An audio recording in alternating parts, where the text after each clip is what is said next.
Hello everyone, welcome to the Lyric Papers. Today I want to continue with the description of the second electromagnetic wave and the consequences of such wave. Uh, Again, one of the things that also I have done a YouTube video on is the 1905 paper of Einstein and how he calculates with a faster than light term to prove the Lorentz transformation. So I've actually done two on this, and this is the second one is actually a lot more interesting and more in detail. So fundamentally, when you look at an animation of the constant speed of light, irrespective of the emitting speed, it kind of looks something like what I'm showing here. The light is emitted from this moving particle, but the speed of light stays constant and is not influenced by the speed of the velocity of the particle that emits this light. And I've kind of added a little formula here that you will have a differential speed, which maybe hopefully makes that idea a little bit more easy to grasp. So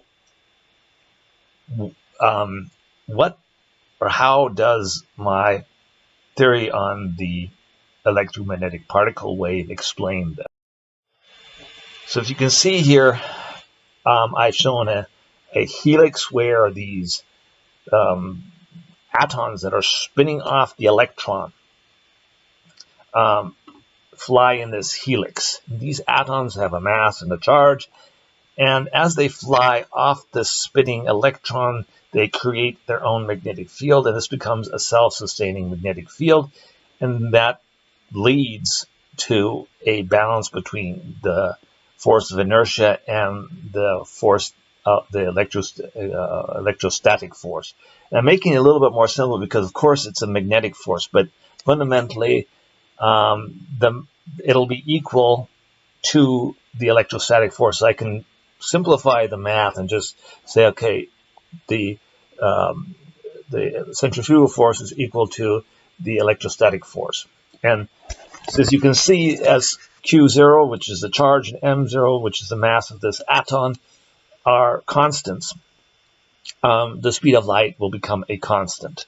And that's why you have the speed of light has a certain value, and that has to do with the charge and with the mass of these atoms. And basically they have to be negative and positive because they're flying off the electron, and if the electron was just negative, there would be no glue holding the electron together. But if you add 2 to 1, 2 negatives to 1 positive, you can come up with a construction where actually that electron becomes pretty powerful, and it's so simple that when light hits it, it ravels back into this structure, and if the electron is jolted, it unravels into this structure. For more details on this, please go to my Patreon side, and I will also show you on that in more detail why this also will then create a pattern that will lead to polarization. So this gets a little bit more complicated and really special, so I'm going to leave that for people to look at on my Patreon side. The next really interesting thing I think I've shown you, this is why the Michael and Morley experiment in Chicago led to the hypothesis of Einstein. And my answer to this is it has nothing to do with something called relativity. It has something to do with the charge and mass of these atoms flying off the electron. So each atom contributes basically its own magnetic field, and since it's a whole string of atoms flying, basically each atom adds a little bit to that magnetic field, and of course the stronger or the more atoms are flying on this helix, the stronger the magnetic field gets, and the more these atoms radius is reduced, which leads to a smaller wavelength and naturally a higher frequency. And like I already mentioned, the negatives fly clockwise and the positive charges fly anti-clockwise, and this leads to a complex helix that is kind of lopsided, and this is the core reason for polarization. So having explained this, let's quickly move on. So how do you bring this helix or this particle wave in cohesion with E equals mc squared? Well, this is kind of pretty simple. As you can see that fundamentally the light is the phase velocity is basically c, and as it is additionally traveling in this loop, and which is basically a sine wave. So you have when a sine wave is traveling on the x-axis and it's symmetrical to the y-axis, then the actual speed of a particle in that sine wave would be √2 times the x-axis speed. So basically, you then go back to the very simple kinetic energy formula, which is mass times the velocity square half. But now you have to put √2 times v to the square divided by half.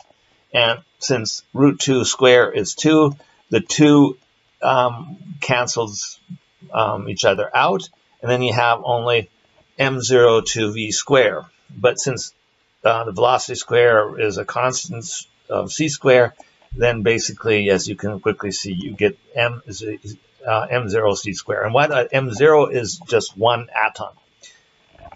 In reality, you should write the formula n times m0 c square, which means that the more atoms you have, the higher it seems like the mass of the photon becomes.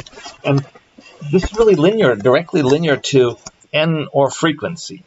So I think this pretty simply explains the fact that E equals mc square is basically a derivative of the standard kinetic energy formula. And so it's no mystery like mass is in reality energy and vice versa. But interestingly also, this gives a whole different light on the Planck quantum. So in reality, you would have to write a different dimension to the Planck quantum, because right now we write it as ampere second volt second, but in reality, the frequency is directly proportional to the numbers of atoms flying on this helix. So that means that you could write Hn as ampere second volt, which is energy. So then you basically have that each atom contributes to a certain amount of energy, and that would then basically have the fact that n times m0 is c square equals the Planck quantum times n, which means that the Planck quantum actually is the m0 c square, which fundamentally is the smallest energy unit that we see in connection with light flying in a helix. So anyway, I have some more math on this and some more detail on this on my slides that I have on, or the video that I have on my Patreon site. So if you are interested in going more into detail, then please become a patron on my Patreon site, and then you have access to a lot more details. So